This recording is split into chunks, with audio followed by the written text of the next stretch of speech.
안녕하세요. 11월 6일 수요일 신나게 시작하겠습니다. 스트롱 어닝 앤 이코노믹 데이터. 이 평가 여전히 유효한 것 같고요. 페이스 원딜 추가 협상의 구체적 내용이 조금씩 보도가 되는 것 같습니다. 그래서 시장은 이걸 평가하는 것으로 보이는데 시장은 혼조세로 마감했습니다. 다우가 30포인트 0.11% 추가 올라서 사상 최고치고요. 갱신했고요. S&P 500 0.1% 하락했고요. 나스닥 강보합 반도체 지수 0.19% 추가 상승. 마이크론 테크놀로지 좀 많이 내렸습니다. 1.85% 하락입니다. 다우는 장중에 100포인트 이상 크게 올랐고요. 3대 지수도 계속 오르다가 막판에 크게 밀렸습니다. 미 국채 수익률 1월물 외에 모두 상승했고요. 장기채 위주로 상승해서 10년물 1.857%, 그래서 수익률 곡선, yield 커브 완만하게 우상향 형태를 갖추고 있습니다. 12월 기준금리 인하 확률 7% 불과합니다. 달러 지수는 97.7로 상승했고요. 원 달러 1156으로 추가 하락했습니다. 원엔 10.59로 하락이고 위안 달러 7.009로 하락인데 이 위안은요, 위안 환율 8월 5일 이후에 가장 낮은 그런 6.99 위안까지 하락을 했다가 다시 7 이상으로 상승을 한 상태입니다. 유가는 추가 상승해서요, WTI 57.2불, 브렌트 62.9불입니다. 오펙의 최근 보고서 WOO, 월드 오일 아웃룩 이 리포트 나왔는데 여기에서 두 가지 글로벌 오일 수요 성장률이 예상보다 좀 뚝 떨고 버리고요. 낮추고 감소한다는 게 아닙니다. 오일 수요가 성장은 하는데 성장률을 낮췄다는 겁니다. 그 다음에 오펙의 시장 점유율이 줄어들고 있다 이렇게 발표를 했습니다. 그래서 오펙이 밀려난 자리는 미국이 차지하는 중이고 그 다음에 오일 수요 성장률을 낮추는 거 이거보다는 저는 더 중요한 것이 공급량 증가가 더 탄력적이 될 것이라는 거, 이 두 가지를 말씀드리고 싶습니다. 데이터 정리합니다. 한국의 10월 외환보유고 4,063억 불로 증가했습니다. 호주는 금리 0.75%로 동결했고요. 인도네시아 3분기 GDP 분기 기준으로 3.06%, 전년비 5.02% 성장했고요. 말레이시아도 금리 3%로 동결했습니다. 유로존 9월 생산자 물가 전월비 0.1% 상승, 전년비 1.2% 하락입니다. 미국의 9월 수출 2,060억 불, 수입 2,584억 불로 모두 전월보다 조금씩 내렸습니다. 근데 무역 수지 적자는 524억 불로 전월보다 축소되었고요. 레드북 소매 판매 지수 전년비 5.5% 증가한 걸로 나왔는데 이거 이전보다 올라간 값입니다. 쟁점 정리할 때요. 어닝 발표는 대략 75% 정도 진행이 된 것으로 보도되고 있고 결과는 예상보다 좋다 이런 기존의 평가 유지되고 있습니다. 미중 간의 협상 내용 조금씩 지금 까지는 것 같습니다. 그런데 원래 합의 내용과 지금 달라지는 것 같아요. 페이스 원딜 10월 11일 날 트럼프가 발표한 내용은 중공이 농산물 구매에 매년 400에서 500억 불, 그 대가로 미국은 관세 10월 15일 인상 예정이던 거 2,500억 불을 25%에서 30% 올리는 거, 요거 연기한 거, 요게 핵심이죠. 그런데 그동안 협상이 잘 되고 있다 이런 말만 나오고 구체적인 내용이 없다가 드디어 폴리티코라는 곳에서 내부에서 이 사정을 잘 아는 세 사람의 관계자를 근거로 이렇게 보도를 했죠. 그래서 이 폴리티크의 보도 내용을 가지고 이제 파이낸셜 타임스나 이런데 로이터나 이런 데서 막 보도를 하고 그걸 또 국내 언론이 다 번역을 한 것 같습니다. 저는 이 폴리티크 내용을 자세히 봤는데요. 페이스 원 딜이 합의가 되면은 12월 15일 예정인 1,600억 불 15% 관세 부과 요거는 출회될 것 같습니다. 이것이 페이스 원딜의 합의 내용에 이게 포함된다는 거죠. 그런데 이거는 이미 커들로 나바로 등도 그 이전에 이미 언지를 준 바가 있습니다. 그래서 새로운 건 아닌 것 같고요. 중공은 이에 더해서 9월 1일부터 지금 부과되고 있는 1120억 불에 대한 15% 관세도 철회를 요구하고 있다는 겁니다. 그런데 이거는 아직 결정된 것이 아무것도 없다고 합니다. 이거는 중공의 희망사항이고, 예. 그래서 페이스 원딜과는 무관하게 중공이 지금 지속적으로 그 2,500억 불에 대한 관세도 다 철회시켜달라, 아니면은 일단 반으로 낮춰달라, 이걸 계속 요구를 하고 있다, 이런 보도가 이어지고 있고요. 그래서 중공이 그러면 안은 무엇이냐? 미 농산물 500억 불을 2년 내에 구매한다는 겁니다. 이거는 트럼프가 발표한 내용과 완전 다릅니다. 금융시장 개방 추가로 더 개방하고 취재권 보호 강화하겠다. 이게 지금 중공의 내세우는 아닌 것 같습니다. 그런데 이거는 지금 뭐 금융시장 추가 개방하고 지재권 보호 강화하겠다는 것은 안고가 없죠. 내용이 없습니다. 환율에 대한 협상안, 또 구조적인 문제, 즉 국영기업에 대한 보조금 문제, 기술 강제 이전 문제, 이런 거는 지금 페이스 원딜에서는 논의가 되고 있지 않은 것 같습니다. 이것이 지금 핵심적인 것인데, 중공의 태도는 이 중공이 해야 할 핵심적인 숙제는 페이스 2딜로 밀어버리고 페이스 1딜에서 자기들이 가장 갖고 싶은 거 관세 처리시키는 거 관철하겠다. 지금 이게 중공의 야심인 것 같습니다.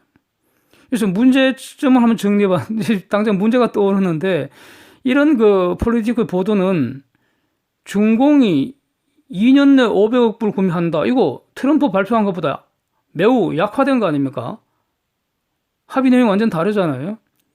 중공은 여기에 대해서 1,600억 불 15% 관세 개혁도 철회해달라 그러고, 또 시진핑의 아이오와에 가는 대가로 9월 1일부터 시행 중인 1,120억 불 15% 관세도 철회해달라, 지금 이러고 있단 말입니다.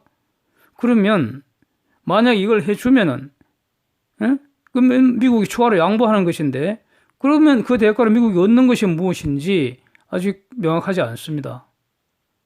또 중공이 약속을 어기는 경우 대응 방안이 무엇인가? 여기 항상 협상의 쟁점 중 하나였거든요. 중공의 약속을 담보하는 방안. 왜냐하면 중공의 약속은 장래 이행 채무이기 때문에 그렇습니다. 그래서 지금 1년 동안 미중 관세 전쟁을 해갖고 지금 성과가 뭡니까? 중공산 3,600억 불에 대한 관세 매기는 거죠. 2,500억 불은 25%, 뭐 한 1,120억 불에 대해서는 15% 지금 관세 지금 때리고 있습니다. 이게 지금 성과입니다. 이번에 합의가 안 되면 12월 15일부터 1,600억 불에 15% 때리고 2,500억 불 그 기존 관세는 30%로 올라간다는 겁니다. 즉 2,500억 불에 대한 관세 30%, 2,700억 불에 대한 관세 15%가 12월 15일 이후부터 부과된다, 이런 뜻입니다. 이번에 합의가 안 되면. 그런데 중공의 희망사항, 중공안에 의하면 실질적으로 미국이 얻는 것은 없는 것 같습니다. 제가 보기에는요. 농산물 구매량은 2년 내 500억 불로 하겠다. 이거는요, 관세전쟁 시작 전에 중공이 매년 구매하던 양과 비슷한 규모입니다. 2년 내에 500억 불이면은 극단적으로는 1년 동안 하나도 안 사다가 극단적입니다. 네. 그래서 미국 입장에서는 타임테이블을 내놔라, 이렇게 지금 요구하고 있는 것이고요. 이렇습니다. 이제 중공은 그거는 시장 상황에 따라서 우리가 알아서 하겠다, 이러면서 버티는 것 같고요. 이렇습니다. 그래서 농산물 구매량, 이것은 전리품이 전혀 아닙니다. 관세 전쟁 없을 때도 이 정도는 사갔다는 겁니다. 왜냐하면 필요하니까요. 중공은 어디서 사든 식량을 수입해야 되는 입장이고, 미국 농산물이 가장 값싸고 품질이 좋겠죠. 그래서 중공이 농산물 구매해 가는 것은 전리품이 아닙니다. 그 다음에 지재권, IP, 환율, 보조금, 이런 실질적인 것은 지금 얻은 것이 하나도 없는데 관세 처리한다는 것은 미국의 패배입니다. 트럼프의 패배라고 받을 수 있습니다. 그래서 이런 게 바로 배드 딜의 전형적인 모습이 아닐까 이렇게 보여집니다. 잘못하면 용두사미가 될 가능성도 있습니다. 이럴 거면 시작을 말지 말이죠. 이렇게 되는 거죠. 그래서 트럼프 재선의 적은 민주당의 그 누군가가 되지 않겠습니까? 그래서 민주당의 대응이라는 거는 안 봐도 뻔하죠. 왜냐하면 딜이 어떤 형태로든 딜이 되면은 그 딜 배드 딜이라고 공격을 할 것이고 딜이 없으면은 노 딜이라고 공격을 할 것인데 트럼프 입장에서는 어느 것이 방어에 유리할 것인지 이게 문제될 뿐이라고 저는 봅니다. 그래서 지금 이제 그 페이스 원딜에 대한 내용이 조금씩 이제 까지고 있는데 앞으로 계속 나오겠죠. 그런데 과연 중공의 희망대로 될까요? 네? 아니면 5월에 반복이 될까요? 지금 기로에 있는 것 같습니다. 네? 지금 그러니까 언론은 전부 다 뭐 합의가 되는 것처럼 이렇게 희망 일색인데 좀 조심해야 되지 않을까 싶습니다. 예. 저는 될지 안 될지 모르겠습니다. 예. 만약에 중공 희망대로 되면은 트럼프는 협상 덩신이 되는 거 아닌가 이렇게 보여집니다. 예, 저는 그렇게 평가합니다.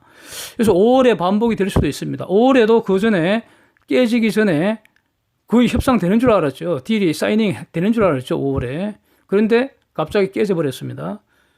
그래서 10월 11일 날 그 발표 내용을 지금 누가 변질을 시키고 있는지 이것도 조만간 나올 것 같습니다. 그래서 트럼프는 진짜로 협상의 천재일지 아니면 자칭 천재질하는 협상 등신일지 개봉 박두인 것 같습니다. 인베스트 인사이트에서 해지에 대해서 잠시 제 생각을 말씀드리겠습니다. 인간은 본질적으로 장래 일을 알 수가 없습니다. 그렇죠? 모르기 때문에 궁금해하고요. 그래 미리 알 수 있을까 해서 분석도 하고 추측도 하고 예측도 하고 점쟁이한테 가기도 하고 하여튼 발버둥을 칩니다. 이게 인간의 운명입니다. 그래도 장래는 알 수가 없습니다. 예. 우리가 장래 일을 다 안다면 살 맛이 없을 것 같습니다. 예. 희망과 기대는 장래 일을 모르기 때문에 가능한 것이고요. 이것이 행복의 원천일 수 있다. 저는 이렇게 봅니다. 예. 투자의 세계에서 장래 일을 알 수 없기에 저는 해지를 한다고 봅니다. 혼신의 힘을 다해서 분석한 결과 장래는 이렇게 될 것 같다 해서 이렇게 했는데 if not 만약 틀리면 어쩔 것이냐에 대비하는 것이 바로 해지입니다. 그래서 저는 주력 포지션에 이익이 발생하면은 저는 반드시 기계적으로 적절하게, 이 적절하게라는 말이 참 예술입니다. 예술. 적절하게 반대 포지션을 저는 취합니다. 이것이 해지입니다. 예, 저는 기계적으로 해버립니다. 예. 가령 뭐 지금 같으면 하이닉스에 지금 이익이 엄청 쌓여 있습니다. 근데 저는 이런 거 잘 안 팝니다. 예, 그러다가 장이 한번 출렁해서 분명히 상당 기간 꼬라박을 것 같다 그러면 그냥 순간에 다 날려버리는데 그러면 이제 그때 이익이 왕창 실현이 되는 거고요. 지금은 이렇게 오르고 할 때는 팔 생각 없고요. 대신에 해치를 합니다. 이익을 해치합니다. 그래서 여러 번 말씀드렸는데요. 이거 참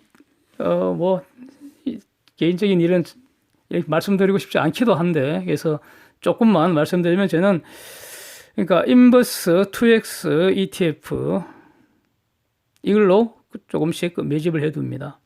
당연히 지금은, 인버스 EX에서는 평가 손이 발생하고 있습니다. 당연합니다. 그러면은, 그래서 주가가 더 올라가서 인버스 EX가 더 빠지면, 그러면 수량을 좀 더 늘리면 그만입니다. 예. 그래서 이것은 부분 해지밖에 안 되고요. 완전한 해지는 아니죠, 이거는. 하이닉스하고 인버스 ETF EX는 부분 해지입니다. 근데 원유선불 인버스 ETF 이거 사서 가령 WTI 기준으로 60, 2불, 3불 이렇게 됐을 때 그때 만약에 들어가서 지금 많이 내렸으니까 이익이 났다면 그러면 기름값이 높을 때 인버스 매수해서 기름값 내려갖고 이익이 났다면 그러면 적절하게 원유 선물 ETF 매집을 하면 이건 완전 해지죠. 완전 해지입니다. 그리고 달러 선물 레버리지 ETF 이거 매수해서 이익이 났다면, 예? 그때 원 달러 한 1200 넘고 할 때 그때 분명히 이익이 나 있지 않습니까? 그때 인버스 매수해서 해지한다는 거죠. 그래서 그렇게 이거는 지금 이런 해지 내용은 제가 초반부터 정기적으로 쭉 말씀을 드렸는데 최근에는 좀 뜸했습니다. 왜냐하면 아무리 좋은 말도 너무 자주 하면은 귀찮으니까 듣기 싫으니까요. 잔소리 되어버리니까. 예. 그래서 대응을 그렇게 했다면 지금 그 달러 선물 인버스와 달러 선물 레버리지 양쪽에서 다 이익이 나 있는 상태일 겁니다. 예. 그래서 시장 상황에 따라 적절히 한쪽 이익 조금씩 실현하고 이렇게 대응할 수가 있습니다. 그래서 핵심은 시장 상황에 적응하는 것입니다. 그래서 잘 적응하면은 양쪽에서 모두 이익을 실현할 수가 있습니다. 예. 그래서 또 한편 해지라는 거 이 시장 앞에서 겸손해지는 것이기도 하다 저는 이렇게 봅니다. 세상의 모든 뛰어난 사람들 그리고 그들이 가진 최고의 수단 총동원해서 참여하는 것이 이 시장의 게임입니다. 즉 나보다 시장이 언제나 우수하다는 거 이거 인정을 하고요. 겸손하게 시장의 움직임에 순응하는 것 이게 기본적인 투자자의 자세라고 저는 생각을 합니다. 한쪽 방향으로 몰빵하는 것은 겸손한 투자 자세가 아니라고 저는 봅니다. 예, 투자는 좀 두렵고 떨리는 마음으로 하는 것입니다. 이익 날 때 해지하고 시장에 적응하고 순응하고 이런 평범한 말을 다시 한번 강조하고 싶습니다. 이상입니다. 오늘도 함께해 주셔서 감사드립니다.